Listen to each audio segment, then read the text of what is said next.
여러분, 세상 사람들의 공통적 특징은 자기애에 집착한다는 데 있습니다. 이 자기애란 주변과 관계없이 자기 자아에만 집착하고 자기 자신만을 사랑한다는 그런 뜻입니다. 물론 이러한 자기애에 대한 집착은 불신자에게만 있는 것이 아니라 신자에게도 존재합니다. 자, 그런데 문제는 신앙의 연수가 늘어났음에도 불구하고 또 오랫동안 하나님의 말씀을 들었음에도 불구하고 그것이 바뀌지 않는다면 그것은 문제인 것입니다. 어떤 한 인생이 구원자 하나님으로부터 구원애로의 부름을 입었다면, 그래서 영원한 생명의 길로 인도받았다면 그 구원받은 이후에 나타나야 할 영적 현상이 있습니다. 첫 번째는 개인 중심에서 공동체, 교회 중심으로의 전환이 있어야 된다는 것입니다. 또 하나는 하나님과 깊은 사귐을 통해서 영혼에 대한 관심이 생겨야 한다는 것입니다. 만일 교회 안에 신자가 되었고 직분자가 되었음에도 불구하고 이기적 자아에만 매달리고 영적 성숙이 따르지 않는다면 마치 대학을 졸업한 학생이 초등학교 학생의 수준에 머물러 있는 것과 같은 것입니다. 기독교 신앙은 그가 구원을 받은 시점부터 성장을 요구받게 되는 겁니다. 그 성장이란 영적으로의 성장과 또 인격적 성장, 이 두 개를 반드시 요구받게 되는 것입니다. 여러분 아시다시피 구원은 하나님의 절대적 은혜, 위로부터 오는 은총으로 시작합니다. 그러나 구원은 거기서 그치는 것이 아니라 반드시 깊어져 가야 합니다. 사실은 구원보다도 구원 이후가 더 중요합니다. 구원 이후는 그 은혜로 말미암은 영적 성화, 이 성화의 구원이 반드시 진행되어야 되고 영적으로 성화될 때만이 그의 삶 가운데 하나님의 영광이 나타나는 것입니다. 만일 이 성화적 구원이 교회 안에, 기독교 안에 지속되지 않고 유아적 신앙의 상태에 계속 머문다면 이기적 기독교로 전락하는 신앙의 세속화의 흐름을 막아낼 수 없게 되는 것입니다. 자, 그런데 안타까운 것은 이러한 기조가 수십 년 동안 개신교 신앙 안에 진행되었다는 것입니다. 소위 기복, 삼중복, 사중복, 오중복 같은 그런 신앙의 주제들이 등장했다는 것입니다. 자, 그러다 보니 교회에서 성경을 가르치고 신앙의 단계를 이끌어가면서 결국은 성경을 이용해서 자신의 유익을 취하는 도구로 사용한 적이 많다는 것입니다. 성경이 무엇을 선포하고 성경이 무엇을 증언하는가에 대한 관심은 한쪽으로 비껴가 있습니다. 그러니 성경을 읽어도 관심은 역시 자기 자아에만 매몰되어 있는 것입니다. 마치 이렇습니다. 병든 자가 성경을 본다면 어떻게 하면 건강해질까에 관심을 갖게 되는 것입니다. 가난한 자가 성경을 볼 때에는 어떻게 하면 이 가난을 탈피하고 부자가 될까 하는 쪽으로 관심을 갖게 되는 것입니다. 자, 이렇게 되면 성경이라고는 텍스트를 통해서 그 출간되는 신앙의 서적이란 성경의 건강 비결이라는 책이 출간될 수 있고, 가난한 자가 성경을 자기 관점에서 해석하게 되면 부자가 되는 비결, 이런 책이 출간될 수도 있는 것입니다. 그러나 성경은 단호하게 말씀하지 않습니까? 가족이나 자기에 속한 단체를 예수님보다 사랑하는 자는 합당치 않다는 것입니다. 심지어 자기 자신까지도 미워하지 아니하면 예수님의 제자가 될 수 없다고 성경은 증언합니다. 성경은 처음부터 성경을 통하여 무언가 다른 이익이나 노림수를 갖고 접근하는 것을 사전에 허용하지 않습니다. 오늘 본문 39절은 이렇게 증거하고 있지 않습니까? 오늘 본문 39절의 말씀을 보시겠습니다. 너희가 성경에서 영생을 얻는 줄 생각하고 성경을 연구하거니와 이 성경이 곧 내게 대하여 증언하는 것이니라. 성경이 무엇만 증거하는가 하면 예수 그리스도에 대해서만 증거한다는 것입니다.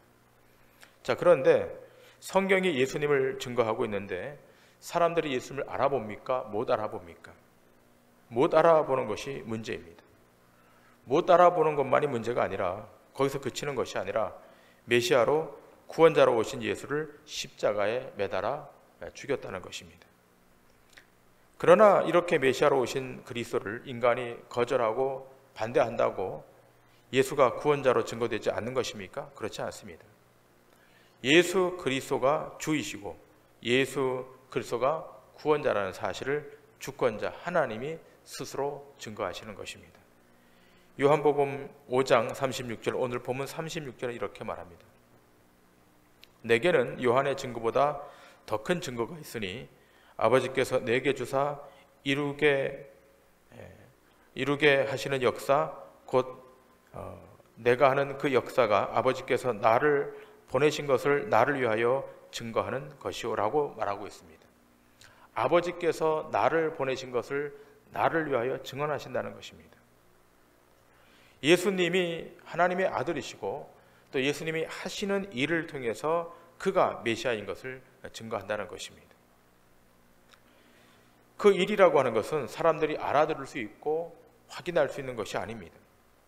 자, 그럼에도 불구하고 지금 이렇게 미리 말해두는 것은 나중에 성령이 임하면, 나중에 하나님의 영이 임하면 그들이 알게 되기 때문인 것을 미리 말씀하시는 것입니다. 마치 이와 같습니다.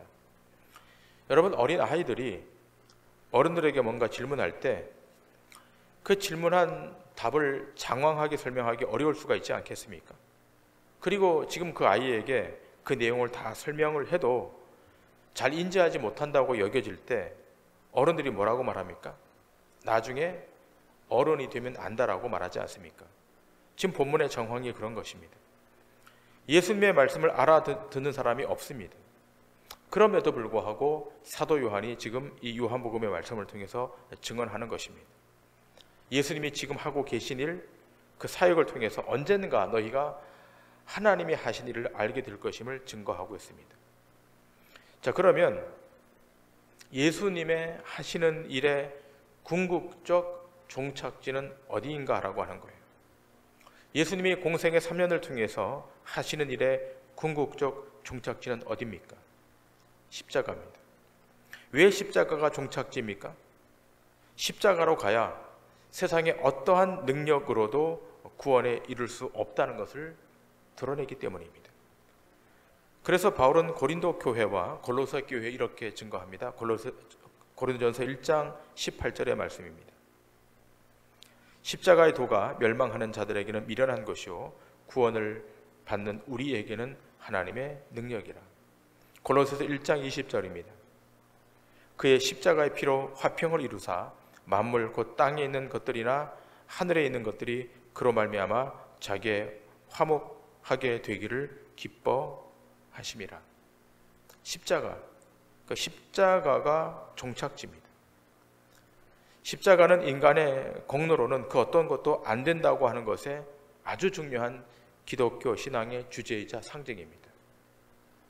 기독교는 다른 것은 몰라도 생명에 관한 한, 구원에 관한 한, 오직 위로부터 오는 하나님의 은혜로만 된다는 것을 그 근간으로 삼고 있습니다.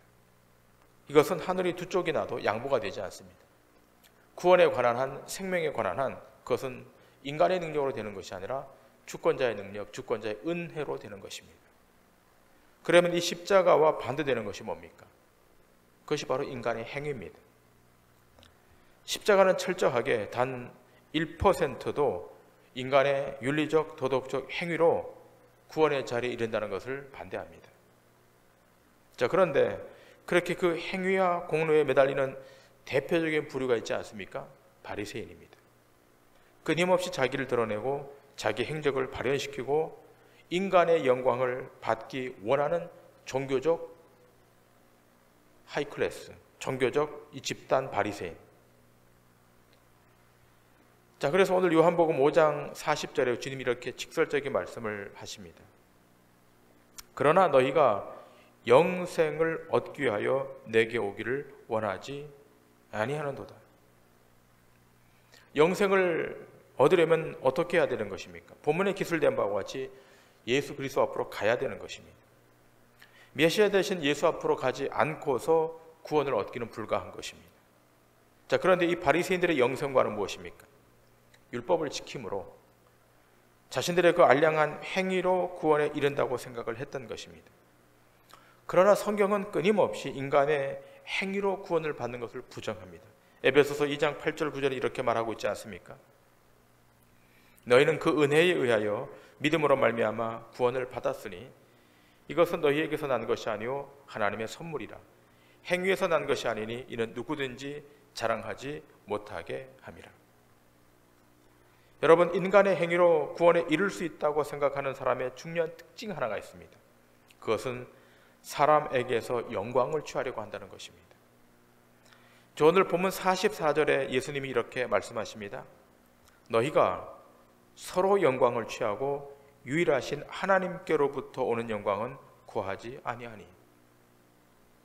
이들이 어떤 영광을 취했던 것입니까? 서로의 영광. 인간의 서로의 영광을 취하기 바빴다는 것입니다. 여러분, 당시 바리새인들은 하나님의 말씀을 생활 속에 아름답게 실천하기 위해서 아주 구체적인 적용을 하며 살았던 신실했던 사람들이었습니다. 안식일을 어떻게 하면 잘 지킬 것인가? 11조는 어떻게 하면 정확하게 지킬 것인가? 여러 가지 항목, 세목을 정해서 아주 정직하게, 아주 신실하게 신앙생활을 했던 사람들이 바리새인들이었습니다. 여러분, 이 정도라면 하나님을 사랑할 걸로 기대되지 않겠습니까? 그러나 본문은 이렇게 증거합니다. 요한복음 5장 42절입니다. 하나님을 사랑하는 것이 너희 속에 없음을 알았노라. 정직하게 신앙생활합니다. 신실하게 신앙생활합니다. 그러나 우리 주님의 진단은 무엇입니까? 너희가 하나님을 사랑하는 것이 너희 속에 없음을 알았다는 겁니다. 하나님을 사랑하는 것이 아니라 하나님의 말씀을 지킨다고 하면서 실은 자기를 사랑하는 것입니다. 하나님의 말씀을 잘 지킨다는 그들의 속마음은 자기 사랑이 가득하고 하나님을 사랑하는 그 마음은 단 1도 없다는 것을 예수님이 공개적으로 지금 말씀하고 있습니다. 바리새인들뿐만 아니라 부활이 없다고 주장했던 사두개인들도 그랬습니다. 여러분, 이 사두개인들은 철저히 금욕하는 종파였습니다. 엄격한 도덕 생활을 했고 감히 누구도 흉내낼 수 없는 금욕적 생활을 했던 사람들이었습니다. 그럼에도 불구하고 이들의 속마음 깊은 곳에는 자기를 향한 그 집착이 강했습니다. 자기 의를 드러내고 싶어하는 마음이 강했습니다. 당시 초기 기독교 사회 문헌에 의하면 그 내용들을 어렵지 않게 확인할 수 있습니다. 뿐만 아니라 그 당시 신비주의 운동을 일으켰던 일단의 사람들도 그와 같았습니다. 이 신비주의자들은 하나님의 말씀을 더 깊이 연구하는 사람들로서 세상은 타락한 곳이니까, 세상은 세속화된 곳이니까 우린 따로 산이나 들로 가서 공동체를 이루며 살자라고 했던 사람들이었습니다. 자, 그렇게 속세를 떠나서 산으로 들어가서 들로 나아가서 공동체를 만들고 살았는데 그 사람들이 바로 쿰난 공동체입니다. 그들도 겉으로는 영성 깊은 삶을 살아가는 것 같았지만 결국은 자기를 사랑했던, 자기가 속한 집단에 집착했던 결과를 초래하고 말았던 것입니다. 이러한 종파들이 초기 기독교 안에 얼마나 많은지 알 수 없습니다. 자, 그러면 이러한 종교 집단에게만 이것이 있는가? 행여 개신교회 안에는 없는가라고 하는 거예요. 하나님이 세우신 그리스도의 몸인 이 교회는 어떠한가라고 하는 것입니다. 언제부터인가 교회가 교회 브랜드에 따라서 교인들의 등급도 구분지어지는 그런 이상한 형국에 빠져버렸습니다. 여러분, 대한민국에 많은 교회들이 있지 않습니까? 대형 교회가 있습니다. 여러분, 서울에 가면 이름만 들어도 알 수 있는 대형 교회들이 있습니다. 여러분, 그 교회에 소속이 되면 뭔가 특별한 클래스를 가지는 것처럼 여기는, 다른 신자들과는 구분 지어지는 듯한 생각을 하는 일단의 사람들이 있습니다. 저도 부사역자 시절에 큰 대형교회에서 사역을 했지만 그 교인들의 자긍심, 소속감은 대단합니다. 그 교회에 속한 것을 대단한 신앙의 자존감의 근거로 삼습니다. 그러나 자신이 거기에 속한 멤버라고 그 교회의 브랜드가 그 사람의 인격적 성숙을 증명하는 것입니까? 거기에 속해 있다고 하나님의 영광이 더 강하게 드러나는 것입니까? 아닙니다. 그리스도의 영광은 교회의 크기, 교회 이름에 의해서 결정되는 것이 아닙니다. 아주 작은 교회일지라도 거기 그리스도의 은총이 임하고 있고 하나님의 하나님이심이 인정되고 있고 거기에 주의 거룩한 영광이 나타나고 있다면 거기가 에클레시아인 것입니다. 저 남쪽 저 끝 어떤 아주 작은 낙도의 어느 지역의 어촌교회에 비록 몇 명 모이지 않는 교회일지라도 하나님의 통치권을 인정하고 하나님의 은총과 자비를 구하고 비록 어려운 길이지만 믿음으로 그 사역을 감당하고 있다면 거기가 교회인 것입니다.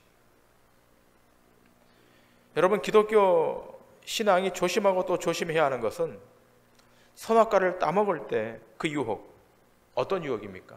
내가 선악과를 따먹으면 하나님처럼 되리라고 하는 그 유혹, 하나님의 영광을 찬탈하려고 하는 그 유혹에서 우리는 날마다 경계해야 되는 것입니다. 왜 비극이 온 것입니까? 왜 세상 안에 이런 고난이 온 것입니까? 그것은 선악과를 취함으로 하나님이 받아야 될 영광을 인간이 찬탈했기 때문인 겁니다. 기독교 신앙이 가장 경계해야 될 것은 바로 그것입니다. 교회가 아무리 크다 할지라도, 교회 규모가 아무리 메모드급 교회일지라도 만일 그 교회가 하나님의 영광을 찬탈해버리고 인간의 영광에 집중한다면 하나님의 심판을 피할 수 없는 것입니다. 그래서 기독교 신앙은 끊임없이 죄인을 향해 있는 것입니다. 디모데전서 1장 15절은 이렇게 말하고 있지 않습니까? 미쁘다 모든 사람이 받을 만한 이 말이요, 그리스도 예수께서 죄인을 구원하시려고 세상에 임하셨다 하였도다. 죄인이 누굽니까? 하나님 앞에서의 무력한 사실임을 아는 사람이 죄인인 것입니다. 인간은 하나님 앞에 철저하게 죄인입니다. 죄인이기 때문에 그가 행하는 모든 것은 다 죄인 겁니다. 인간의 일거수일투족이 아무리 선을 향해 있다 할지라도 절대적 의를 갖고 계신 하나님 앞에서는 그것도 악일 뿐인 것입니다. 우리가 아무리 선한 일을 하고 아무리 윤리적이고 도덕적인 일을 한다 할지라도 절대적 의이신 하나님 앞에 그 모든 행위는 다 악인 것입니다. 성경은 이렇게 선언하고 있습니다. 로마서 3장 10절 이하입니다. 기록된 바 의인은 없나니 하나도 없으며 깨닫는 자도 없고 하나님을 찾는 자도 없고 다 치우쳐 함께 무익하게 되고 선을 행하는 자는 없나니 하나도 없도다. 이것이 성경이 인간사를 향해 진단한 진단의 내용입니다. 의인은 하나도 없다는 겁니다. 여러분, 세상은 의인을 찾아요.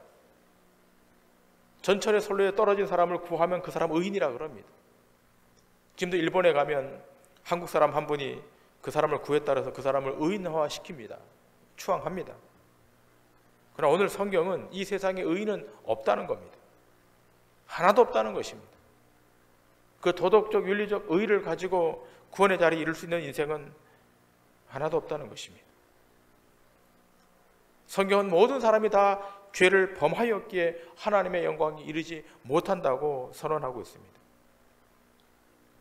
자, 그래서 칼 시미언이라고 하는 유명한 신학자가 이런 말을 했습니다. 세상 안에 사는 인생이란 평생 자기 영광을 평생 취하다가 헛된 자기 영광 속에서 죽어가는 것이 인생이라고 규정했습니다.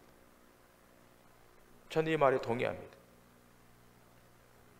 모든 인생이 자기 이름 석자를 드러내고 그 이름이 존중받고 자기 영광을 취하려 그렇게 살다가 그렇게 끝나는 것이 어쩌면 인생일 것입니다. 그것이 세상일 것입니다. 그렇다면 신자의 자랑은 무엇입니까? 오직 그리스도 외에, 십자가 외에는 자랑거리가 없다는 것이 자랑인 것입니다. 교회가 이것을 놓쳐버리고 규모에 집착하고 비교하기에 집착한다면 이미 그것은 교회가 아닐 수 있습니다.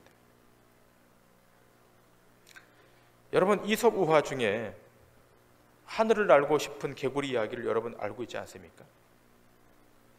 하늘을 날고 싶은 개구리 한 마리가 있었습니다.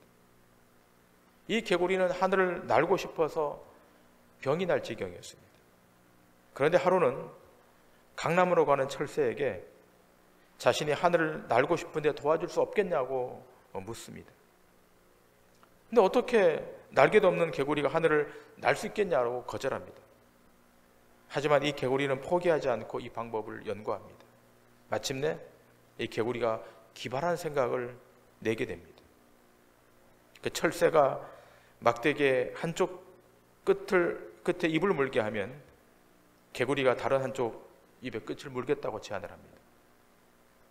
이 철새가 날개짓을 하고 올라갑니다. 더불어서 이 개구리도 따라 올라갑니다. 높은 창공으로 올라갑니다. 드디어 하늘을 날고 싶었던 이 개구리의 소원이 이루어지는 순간이었습니다. 잠시 후에 하늘을 높이 솟구쳐 오른 이 개구리는 점점 작아지는 자신의 집과 동료들을 보면서 아주 우쭐해진 것입니다. 자, 그러자 지상에 있던 개구리들이 막 박수를 치며 환호성을 지릅니다. 아, 누가 저렇게 기발한 생각을 한 거야 라고 지상에 있는 개구리들이 막 소리를 칩니다. 그러자 막대기를 물고 하늘을 날고 있던 개구리가 입을 열고 거만하게 말합니다. 누구야, 내가 그랬지. 내가 기발한 생각을 냈지. 그 입을 열고 자랑하던 순간 물고 있던 막대기에서 떨어지고 개구리는 그냥 땅바닥에 떨어져서 직사하고 말았습니다. 여러분, 개구리가 무슨 수로 하늘을 날 수 있겠습니까? 자기 능력으로 불과한 것인데 마치 자기가 그런 능력이 있는 것처럼 자기 영광에 집착하다가 결국 이 개구리는 비참한 추월을 맞게 된 것입니다. 여러분, 신자의 존재 근거는 자신에게 있는 것이 아닙니다. 신자의 존재 근거는 예수 그리스도 그 안에 있는 것입니다. 거기에 기초석을 놓아야 되는 것입니다. 여러분과 제가 생존하고 호흡하고 사는 것은 절대적 하나님의 은총임을 한시라도 잊어서는 안 됩니다. 그래서 바울은 이렇게 권고합니다. 로마서 12장 3절입니다. 내게 주신 은혜로 말미암아 너희 각 사람에게 말하노니 마땅히 생각할 그 이상의 생각을 품지 말고 오직 하나님께서 각 사람에게 나누어 주신 믿음의 분량대로 지혜롭게 생각하라. 그 은혜로 말미암아.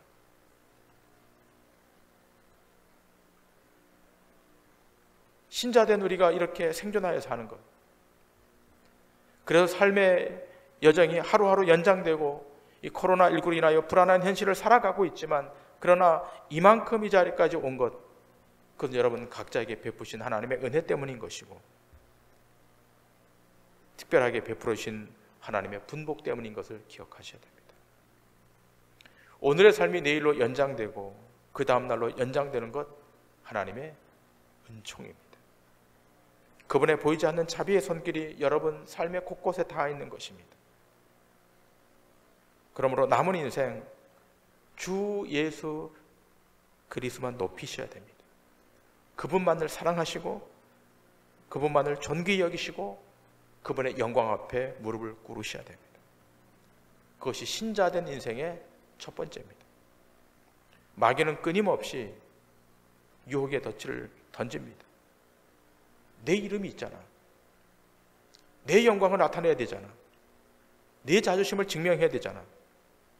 끊임없이 사단은 우리에게 이 덫의 유혹을 우리에게 갖다 놓습니다. 그러나 단호하게 거절하셔야 됩니다. 단 1초도, 단 1분도 우리는 피조물인 것을 기억하셔야 됩니다. 우리 만들어진 자입니다. 우리를 만드신 분이 계시고 우리를 이끄시는 분이 계시고 우리를 주도하시는 분이 계심을 알고 하나님의 영광만을 나타내시다 주님 재림하시면 기쁨과 감격으로 주를 뵙는 은총의 역사가 있기를 주님의 이름으로 간절히 축원합니다.